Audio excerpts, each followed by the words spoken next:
Hello lovely people. 10 days self love चॅलेंजच्या आजच्या आपल्या चौथ्या भागामध्ये तुम्हा सगळ्यांचं खूप खूप स्वागत आहे. मी doctor Maithili Sawant, feminine energy coach आहे. मी स्त्रियांना त्यांच्यातील चैतन्यमयी अशा स्त्री ऊर्जेला जागृत करून आयुष्यात अधिकाधिक प्रेम आकर्षित कसं करायचं ते शिकवते. तुमचं खूप खूप स्वागत करते. I am so happy to have you here. आजच्या चौथ्या भागामध्ये तुमचं खूप स्वागत आहे. इन केस तुम्ही या आधीचे 3 भाग पाहिलेले नसतील आणि त्यातल्या असाइनमेंट्स कंप्लीट केलेल्या नसतील तर प्लीज तुम्हाला रिक्वेस्ट आहे त्याआधी पूर्ण करा आणि मग हा व्हिडिओ पाहायला घ्या. सो आजचं चॅलेंज काय आहे याबद्दल तुमच्या मनामध्ये उत्सुकता असणारच आहे. आजचं जे चॅलेंज आहे ते आपल्या दुसऱ्या दिवशीच्या चॅलेंजशी निगडित आहे. त्याचंच एक एक्सटेन्शन असं तुम्ही म्हणू शकता, असं आहे. सो हे चॅलेंज सांगण्यापूर्वी मला तुम्हाला एक रिक्वेस्ट करायची आहे की मला माहितीये तुम्हाला लोकांना हेल्प करायला आवडतं, लोकांना ज्ञान वाटायला आवडतं. सो तुम्हाला रिक्वेस्ट आहे की हा व्हिडिओ, हा सेल्फ लव्ह चॅलेंज सिरीजचे व्हिडिओ जे आहेत तुम्ही तुमच्या ऍटलीस्ट 3 मित्र-मैत्रिणींबरोबर शेअर करा, जेणेकरून त्यांचाही फायदा होईल आणि त्यांना त्यांच्या आयुष्यात स्वप्रेमाची प्रॅक्टिस करता येईल. Okay, so please be kind and share it with many people. So त्यांचाही फायदा होईल. तर आपण पुढे जाऊया. सो आजचं जे चॅलेंज आहे, चौथ्या दिवशीचं चॅलेंज आहे ते काय आहे? तर दुसऱ्या दिवशीच्या चॅलेंजमध्ये तुम्ही लिहिलं होतं की तुम्हाला तुमच्या जवळच्या व्यक्तींकडून कोणत्या अपेक्षा आहेत त्या तुम्ही वहीमध्ये लिहिलेल्या होत्या, बरोबर? आज त्या अपेक्षा तुम्हाला पुन्हा एकदा वाचायच्या आहेत. ओके? त्याच्यापैकी काही अपेक्षा तुमच्या पूर्ण होत असतील, काही पूर्ण होत नसतील. ओके? तर ज्या अपेक्षा पूर्ण झालेल्या नाहीयेत किंवा होत नाहीयेत, त्या अपेक्षांना आपल्याला पुन्हा एकदा नीट ठळकपणे वाचायचं आहे, त्यांना टिक मार्क करायचा आहे, हायलाइट करायचं आहे. आणि मग तुम्हाला हे लिहून काढायचंय की ही अपेक्षा माझी जी पूर्ण झालेली नाही, त्यामुळे माझा काय फायदा झालेला आहे आयुष्यात. ओके? तुम्हाला असं वाटेल की अपेक्षा पूर्ण नाही झाली की फायदा, असं कसं आहे Maithili? Allow me to explain. आता तुम्हाला उदाहरण द्यायचं झालं तर माझ्या नवऱ्याकडून एक अपेक्षा होती की त्यांनी जेव्हा मी हे ऑनलाईन कोचिंग सुरू केलं त्यावेळेला माझे युट्यूब व्हिडिओज बनवण्यासाठी किंवा मला झूम रेकॉर्डिंग करणं कसं असतं हे माहिती नव्हतं किंवा झूम वरती सेशन्स कसे घेतात हे मला काही माहिती नव्हतं. त्यावेळेला त्याने मला यामध्ये प्रत्येक वेळेला मदत करावी, कारण तो टेक्नॉलॉजी फील्ड मधला आहे म्हणून असं मला वाटायचं.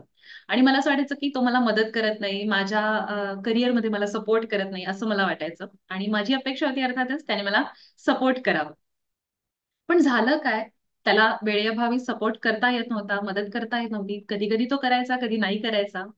पण त्यामुळे मी स्वतःच या गोष्टी शिकले. व्हिडिओ एडिट कसं करायचा, व्हिडिओज कसे बनवायचे, Zoomवरनं आपण लाईव्ह कसं जायचं, Facebookवरनं लाईव्ह कसं जायचं, Zoom रेकॉर्डिंग अपलोड कशा करायच्या आपल्या YouTube चॅनलवरती, हे सगळं मी स्वतः शिकले आणि आय बिकेम इंडिपेंडंट. म्हणजे झाला ना माझा फायदा. दुसरं एक उदाहरण देते, की लहानपणी मला असं वाटायचं, की इतरांच्या आया कशा छान-छान पदार्थ त्यांना खाऊ घालतात, त्यांच्याबरोबर 24 तास राहतात. तसं माझ्या आईने पण करावं आणि प्रत्येक वेळेला माझं कुणाशी भांडण झालं, तर माझी बाजू घ्यावी भांडणामध्ये, असं मला वाटायचं आणि माझी आई काही ते करायची नाही. She was a working woman. So मला असं वाटायचं, की हे आईने करायला पाहिजे आणि मी माझ्या आईला इतरांच्या आयांबरोबर कंपेअर करायचे, ज्या आया त्यांच्या मुलींसाठी, मुलांसाठी सतत अवेलेबल असतात. पण या गोष्टीमुळे आज मला कळतंय, की आज मी एक अत्यंत इंडिपेंडंट व्यक्ती आहे. मी मला इमोशनलीही हँडल करू शकते, फिजिकली हँडल करू शकते. कुठलीही गोष्ट मी एकटीने पार पाडू शकते. कारण मला माहिती आहे nobody is coming for my rescue आणि I became very independent. So हा माझा फायदा झालेला आहे त्याच्यामुळे. सो आय एम शुअर तुम्ही जेव्हा पाहाल, त्या अपेक्षा वाचाल, तेव्हा तुम्ही त्याला एका वेगळ्या दृष्टीने जेव्हा पाहाल, की याच्यातून माझा काय फायदा झालाय, त्यावेळेला तुम्हाला ती दृष्टी प्राप्त होईल. जस्ट रिमेंबर की कुठलीही गोष्ट आपल्या आयुष्यात येते ना, त्याला 2 बाजू असतात. जसं डे एंड नाईट आहे. नाण्याला 2 बाजू असतात, आपण ऐकलंय, बरोबर? तर प्रत्येक वेळेला एखादी एक गोष्ट घडते, तेव्हा त्याच्यात मला कॉन्ट्रास्ट आपल्याला ऑफर होतो. गुड अँड बॅड काहीतरी झालेलं असतं, चांगलं ना वाईट. तर आपण फक्त काय माझ्याबरोबर वाईट झालं याच्याकडेच फोकस ठेवलेला असतो कधी-कधी आणि त्यामुळे आपल्या आतमध्ये एक नकारात्मक भावना जन्म घेऊ लागते आणि ती वाढत जाते वाढत जाते. माझ्यावर अन्याय झालाय, माझ्याबरोबर हे होत नाहीये, मला हे मिळत नाहीये. राईट. आणि मग आपण सल्किंग करायला लागतो, रिझेंटमेंट पकडून ठेवायला लागतो एखादी गोष्ट. आणि त्यामुळे आपलं स्वतःच स्वतःवरचं प्रेम कमी व्हायला लागतं, कारण आपण त्या नकारात्मक भावनांना आपल्या मनामध्ये, आपल्या शरीरामध्ये थारा दिलेला आहे ना. आणि त्या नकारात्मकतेचा परिणाम आपल्या शरीरावर व्हायला लागतो. आणि मग आपण अजून समोरच्या व्यक्तीला ब्लेम करायला लागतं, की तुझ्यामुळे माझ्या असं होत आहे. राईट. आणि ते एक चक्र चालू होतं, दुसऱ्याला ब्लेम करत राहण्याचं. सो सेल्फ लव्ह साठी आपल्याला ही गोष्ट करणं फार महत्वाची आहे, अत्यंत महत्वाची गोष्ट आहे. सो ते आपल्याला करायचं आहे. जो काही कॉन्ट्रास्ट ऑफर झालेला आहे त्यापैकी आता आपल्याला जी छान बाजू आहे, आपला काय फायदा झाला आहे, की समोरच्या व्यक्तीने, या अमक्या व्यक्तीने माझी ही अपेक्षा पूर्ण केली नाही, त्यामुळे माझा काय फायदा झाला. हा प्रश्न तुम्ही स्वतःला विचारा, परत परत विचारा. आय एम शुअर तुमच्या अंतर्मनातनं उत्तर येईलच. आणि तुम्हाला कळेल की तुमचा काहीतरी फायदा नक्कीच झालेला आहे. तुम्हाला एक उदाहरण देते. माझी एक कोचिंग क्लायंटच आहे. आणि ती म्हणाली, की "मैथिली, माझं लव्ह मॅरेज आणि माझं लग्न झाल्या-झाल्या 2-3 महिन्यातच माझ्या नवऱ्याबरोबर माझे वाद व्हायला लागले, खटके उडायला लागले." आणि मी माझ्या माहेरी जेव्हा जायचे आई-वडिलांकडे भेटायला, त्यावेळेला मी माझ्या आई-वडिलांना सांगायचे, की "तो असं करतो, तो तसं करतो, सासू अशी वागते, सासरा असा वागतो" वगैरे, वगैरे. आणि माझ्या आई-वडिलांनी तेव्हा मला म्हटलं, की "हे बघ, आता तुझं लग्न करून दिलेलं आहे. तुझं तू बघ आणि तुलाच ते हँडल करावं लागेल. आम्ही काही तुझ्या घरी येऊन ते हँडल करू शकणार नाही. You have to take care of it." So त्यावेळेला तिला तिच्या आई-वडिलांचा प्रचंड राग आला, की माझेच आई-वडील आहेत, पण मला सपोर्ट करत नाहीयेत, माझी बाजू घेत नाहीयेत. राइट? मग त्यावेळेला तिने काय केलं? तिने एक माझ्या रिलेशनशिप कोचिंगसाठी तिने साइन अप केलं आणि रिलेशनशिप कोचिंग घ्यायला लागली. तिलाच जाणवायला लागलं, की तिचं कुठे चुकत होतं, तिला काय करायला हवंय, कुठलं स्किल डेव्हलप करायला हवं आहे. आणि त्याच्यातनं तिचं आज मॅरेज खूप सक्सेसफुल झालेलं आहे. सो आज ती मला सांगते नेहमी, की त्यावेळेला मैथिली, माझ्या आई-वडिलांनी मला सपोर्ट नाही ना केला, त्याबद्दल मी त्यांना धन्यवाद देते, की त्यांनी मला थँक गॉड सपोर्ट नाही केला. आणि त्यामुळे मी माझं मॅरेज टिकवू शकले. कित्येकदा असं होतं, की मुलगी माहेरी जाऊन अनेक काही गोष्टी सांगायला लागते. आई-वडील तिला सांगतात, "काही नाही जमलं ना, तू ये परत, आम्ही तुझ्याबरोबर आहोत." छोट्या-छोट्या गोष्टींसाठी.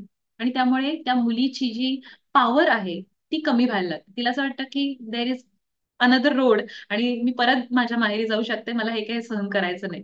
राइट? सो त्याच्यामुळे तिचं कधी-कधी नुकसानही होतं. सो हा एक फायदा तिचा झाला असं तिनेच मला सांगितलेलं आहे. सो आय एम शुअर तुमच्याबरोबर जे काही समोरची व्यक्ती अपेक्षा तुमची पूर्ण करत नाहीये, त्याच्यामध्ये तुमचा काहीतरी फायदा होतोच आहे. तर ती दृष्टी पाहून आपल्याला दृष्टी डेव्हलप करून आपल्याला तो फायदा शोधून काढायचा आहे आणि तो वहीमध्ये लिहायचा आहे. रिमेंबर मी तुम्हाला सांगितलं होतं, थिंकिंग मॅट्रिक्स आपलं स्ट्रक्चर, थिंकिंग स्ट्रक्चर आपल्याला कळणं फार जास्त गरजेचं आहे. त्याकरता आपल्याला हे सगळं जे आपण चॅलेंजेस करतो आहे, ते वहीत लिहिणं फार जास्त गरजेचं आहे. Okay. So all the best to you. I am looking forward. तुम्ही ही जी एक्सरसाइज कंप्लीट केली, त्यानंतर तुम्हाला काय भावना मनामध्ये क्रिएट झाली, ते मला जाणून घ्यायला आवडेल. मी तुम्हाला नेहमी सांगते, की भावना एका वाक्यात मला सांगा, एका शब्दात सांगा, काय भावना मनात निर्माण झाली. ह्याचं कारण म्हणजे आपली जी इमोशनल फ्रिक्वेन्सी असते ना, ती इमोशनल फ्रिक्वेन्सी जेव्हा आपण हाय लेव्हलची करतो, त्यावेळेला ब्रह्मांड त्या एनर्जीला उत्तर द्यायला लागतं. राइट? सो आपण आयुष्यात छान-छान गोष्टी अट्रॅक्ट करण्यासाठी आपल्याला हाय लेव्हल फ्रिक्वेन्सीमध्ये व्हायब्रेट करणं फार जास्त गरजेचं आहे. म्हणून मी तुम्हाला एकसारखा इमोशन शेअर करा असं सांगत असते. So emotional frequency has lot of weightage in our success.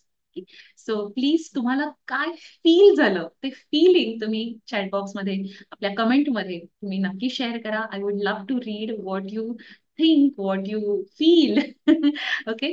So I looking forward. तुम्हाला खूप खूप शुभेच्छा. आपण उद्याच्या व्हिडिओमध्ये भेटूया. उद्याचं चॅलेंज खूप इंटरेस्टिंग असणार आहे.